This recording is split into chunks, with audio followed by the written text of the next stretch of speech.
Hey guys, it's been a long time since I've made a video. As some of you may have noticed, I actually have recently took down all the old Matt and Kenny videos along with all the old random shenanigans that I used to get myself into. That being said, I'm going to try and take this channel off into a different direction. And by that different direction, I just mean try and make some content whenever the mood strikes me. I've recently got back into writing as a form of therapy for myself and to try and help me just continue this journey of self-improvement that I've been trying to set upon me. When I was writing this last night, I kind of got the idea of I would just like to share it. So I'm going to be reading you guys something that I wrote last night that circles around addiction and a specific death that occurred in my life and just my overall thoughts and feelings over the situations that occurred with both. So there's a little bit of a trigger warning for you, and with that being said, I'm going to read you what I wrote, and we'll see what happens. I'm not exactly sure where to begin with this. I just know that I have to get something out and in front of me so I can create some space in my mind. Everything feels so smushed together like a meatball of thoughts in my head. Never really had time to process a lot of events in my life within the last 10 years or so. It's always been just keeping my eyes forward and moving on to whatever it is that I can grab within reach to me. Something to bury my face in so I can black out the space around me. Ignore the fear, ignore the pain, the screaming inside my own head. I've just kept on looking for ways to drown it all out.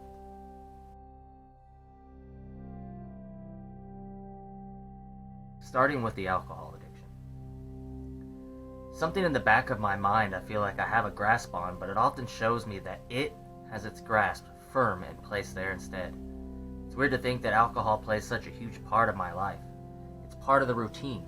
I wake up, attempt to get motivated to do something with myself other than just self-loathing, mindlessly staring into a phone or doom scrolling as it's referred, or watching the content of other creators wishing I had some sort of direction to use what they do as an outlet. 98% of that time I end up doing both, and usually at the same time. That's when my mind starts to wander, and it often wanders to a void. A state of mind where nothing really is being processed, and it's there that I just lose myself. I become bored, restless. My legs begin to shake and I become tempered. The need to drink to fill that void becomes the only true solution my mind can come up with. I tell myself, if you drink, it'll loosen you up and you won't be so hesitant to open the door to creativity that you desire to walk through. If you drink, you'll feel more passion in your work or more passion in whatever it is you're watching. It'll inspire you. You will feel.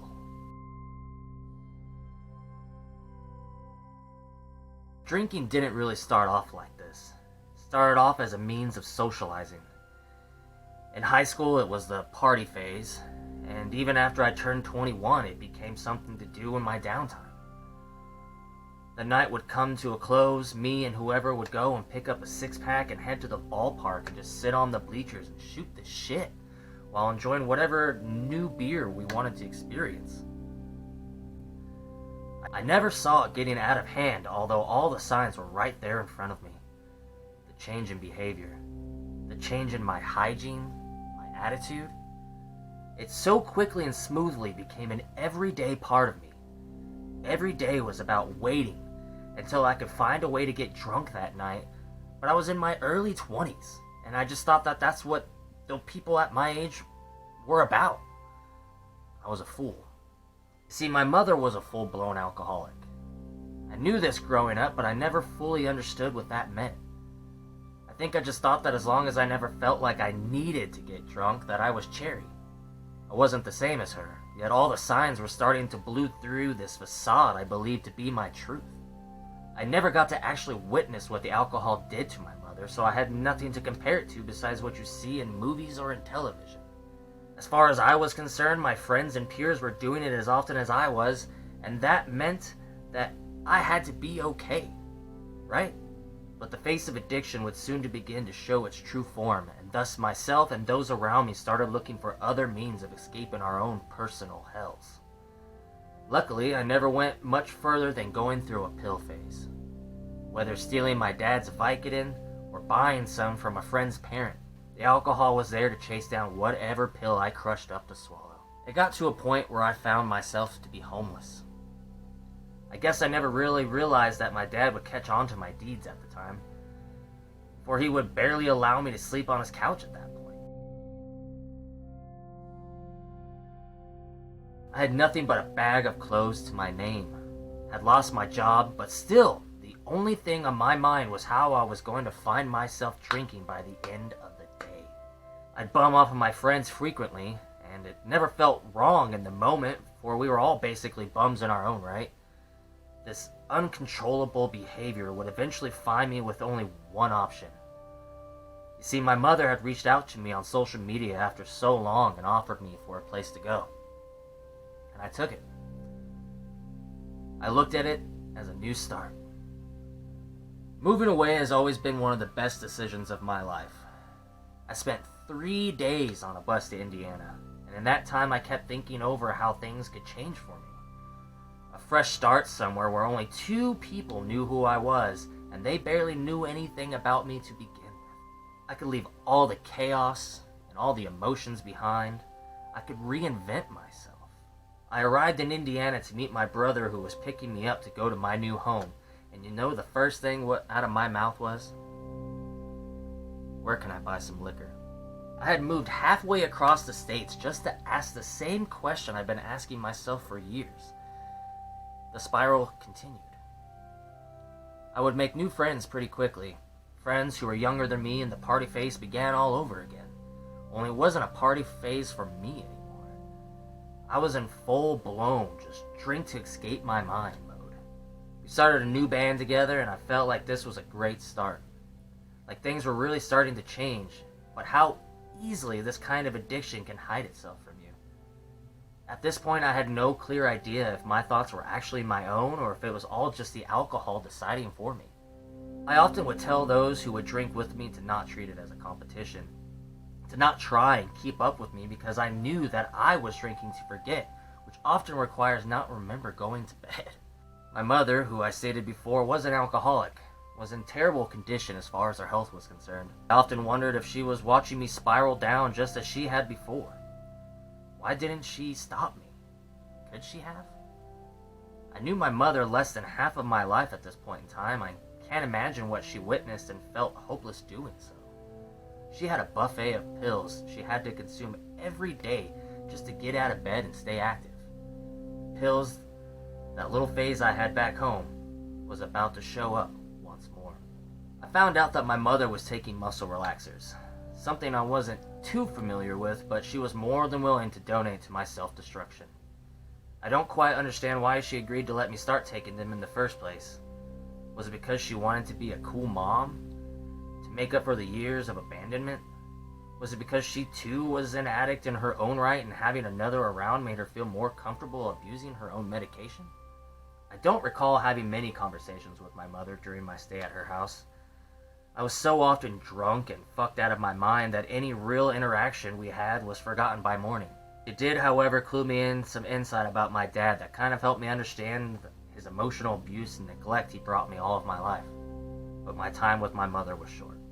Looking back at it now, it's somewhat funny that I left to escape a lifestyle and a group of people only to recreate the entire situation halfway across the states.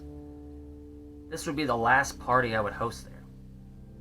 The night came to an end, and who was left with myself retired into my bedroom upstairs. Everyone's drunk and tired, when all of a sudden my brother frantically rushes up the stairs, bursts open my door to tell me something is wrong with my mother. She was suffering from a stroke.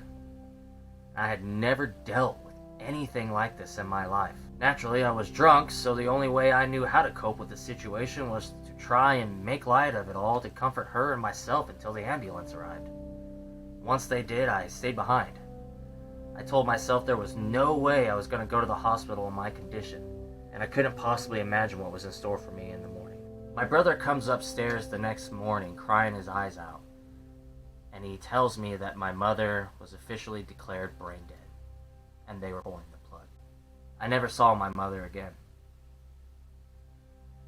I never went to the hospital, and to this day I still don't know where she's buried. All I did was pack my bags and move my way to a new city to start all over.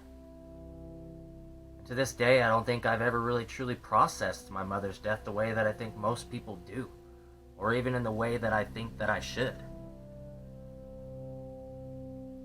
I just so quickly grabbed onto a new journey in front of myself and buried my face in it. Was it because I felt like I barely knew her? Was there some deep-rooted animosity I had towards her? Or was it because I had become so numb to the real physical world due to the severe alcohol abuse I bestowed upon myself for so long? Or is it all of it? This pattern of starting anew and trying to conquer my own demons would repeat itself over and over again for the foreseeable future. There were several attempts to quit drinking. Some I found to be successful for a period of time, but it could always come back after just one hardship. It's the only way I know how to cope. It's the only thing that in my life has given me the warmth in my chest that I crave. Is it a breakup? Buy a bottle. Someone pisses me off? Drink 12 beers. Feel like nothing in my life is giving me any meaning? Go to the bar and attempt to socialize. Everything always revolves around drinking. And if I can create an excuse to drink, I'll do it.